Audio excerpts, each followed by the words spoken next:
Shalom Bapak Ibu Saudaraku dikasihi Tuhan. Kiranya Tuhan memberkati Bapak Ibu seluruh para pendengar dimanapun berada pada saat hari ini saudara. Sebelum kita masuk pendengaran firman, kita berdoa. Bapa di dalam sorga, terima kasih. Pada saat hari ini kami mengucap syukur Tuhan, suatu kesempatan yang Tuhan berikan. Kami mau memuji muliakan nama Tuhan lewat pendengaran kebenaran firman-Mu. Urapilah pendengaran kami. Urapilah hati dan pemikiran kami, supaya kami dapat menerima kebenaran firman dan dapat kami mengerti. Dalam nama Tuhan Yesus kami berdoa dan mengucap syukur. Haleluya. Amin. Amin.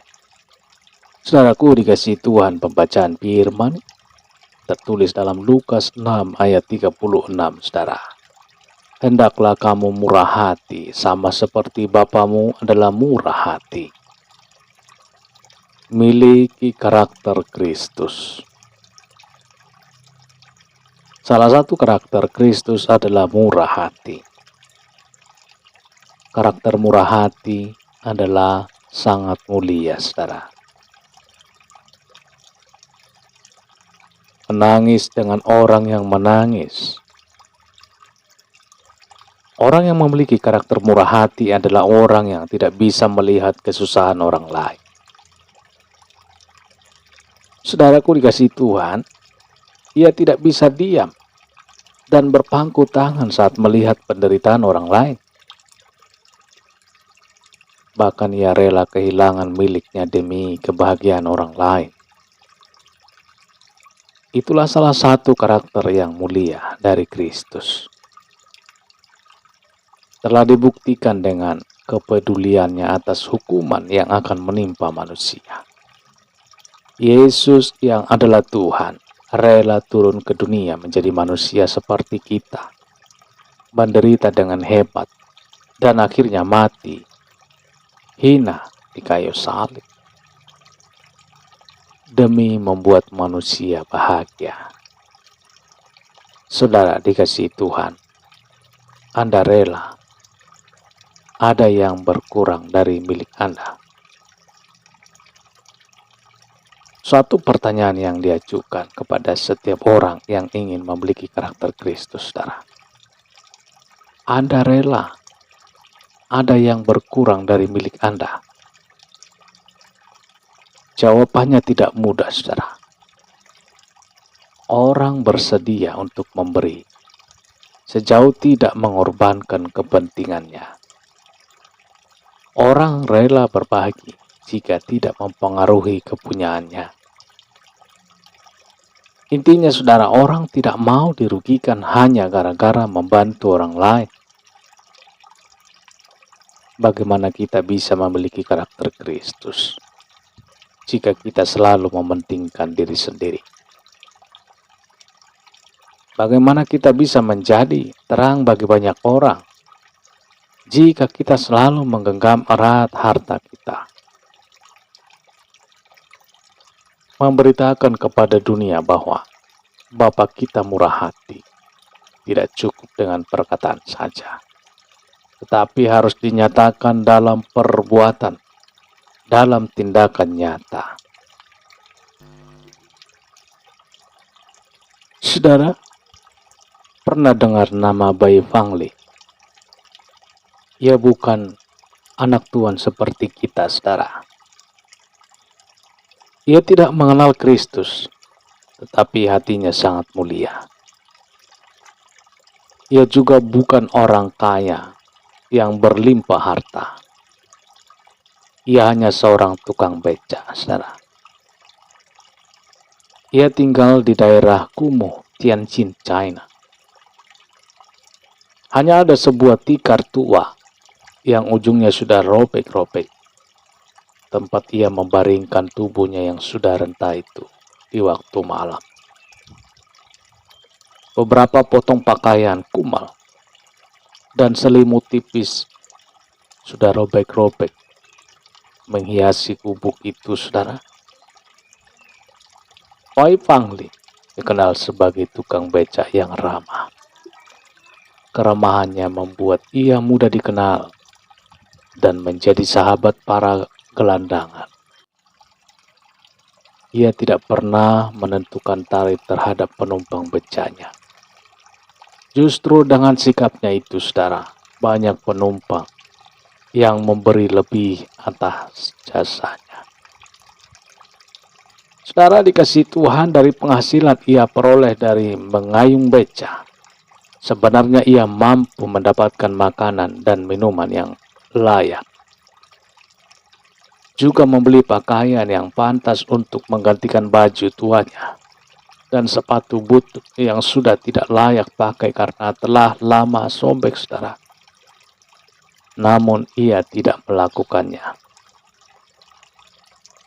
Yang tidak kenal Tuhan bisa berbuat hati.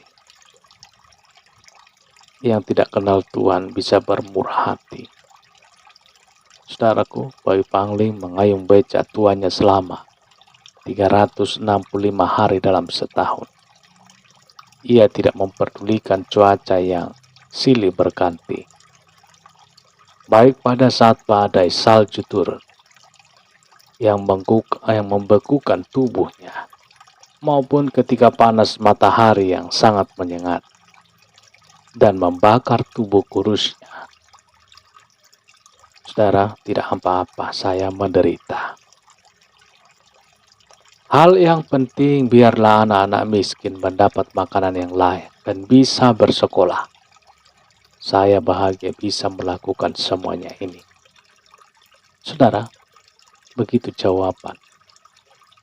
Bila ada orang yang menanyakan alasan mengapa ia mau berkorban sedemikian besar untuk orang lain tanpa mempedulikan dirinya sendiri. Bayu Pangling mengayung beca selama hampir 20 tahun demi memperoleh uang yang secara rutin ia berikan kepada yayasan yatim piatu di kota Tianjin. Saat usianya menginjak 90 tahun, ia mengantarkan tabungan terakhirnya sekitar 65 juta rupiah yang ia simpan dengan rapi dalam sebuah kotak. Ia menyerahkannya kepada sekolah Yaohua. Bayu Pangling berkata dengan nada sendu, saudara, saya sudah tidak dapat mengayung beca lagi. Saya tidak dapat menyumbang lagi. Ini mungkin uang terakhir yang dapat saya berikan. Saudaraku, semua guru yang ada di sekolah itu menangis. Bayu Pangling meninggal pada usia 93 tahun dalam kesederhanaan. Namun demikian, saudara, total sumbangan yang ia telah berikan kepada yayasan yatim piatu dan sejumlah sekolah untuk menolong sekitar 300 anak miskin sepanjang hidupnya hampir mencapai 500 juta rupiah. Sebuah foto terakhir mengenai dirinya terpampang di ruang kepala sekolah. Di atas foto Bayu Pangling dibubuhi tulisan, sebuah cinta yang istimewa untuk seorang Bayu Pangling yang luar biasa. Saudaraku, apa hubungannya dengan ini? Apa hubungannya dengan kita? Tuhan mengajarkan kepada kita, hendaklah kita selalu bermurah hati. Hendaklah kita selalu bermurah hati. Sudah berapa banyak yang Anda persembahkan untuk membahagiakan orang lain? Atau sudah berapa lama Anda mempersembahkan milik Anda untuk meringankan penderitaan orang lain? Sudah tiba saat untuk kita merenungkan permintaan Tuhan pada hari ini, saudara. Anda tidak perlu kaya dulu untuk bisa membantu orang lain. Kristus telah memberikan segalanya demi kebahagiaan kita. Masakan kita tidak mau melakukan permintaannya? Kalau tidak sekarang, kapan lagi, saudara? Bawalah terang ajaib itu kepada banyak orang yang membutuhkan. Kita berdoa. Bapa di dalam surga, terima kasih. Kami sudah mendengarkan kebenaran firman-Mu. Inilah Tuhan yang menjadi kekuatan baru dalam kehidupan kami. Untuk kami selalu mengandalkan Tuhan, mengingat Tuhan, sehingga kami mengingat sesama kami yang membutuhkan uluran tangan daripada kami. Tuhan, terpujilah nama-Mu, termulialah nama-Mu. Biarlah firman-Mu ini menjadi rema dalam hidup kami. Untuk kami selalu mengingat kasih Tuhan, pertolongan dan pengorbanan Tuhan di kayu salib, hingga kami boleh dapat menjadi sama seperti Kristus, menjadi saluran berkat bagi banyak orang. Terpujilah nama-Mu Tuhan. Termulialah Tuhan pada saat hari ini, kekal untuk selama-lamanya. Haleluya. Amin. Saudaraku dikasih Tuhan, demikian perjumpaan kita pada saat pagi hari ini. Kiranya Tuhan memberkati Bapak Ibu seluruh para pendengar dimanapun berada. Sampai jumpa dalam kesempatan berikutnya. Haleluya. Amin. Amin.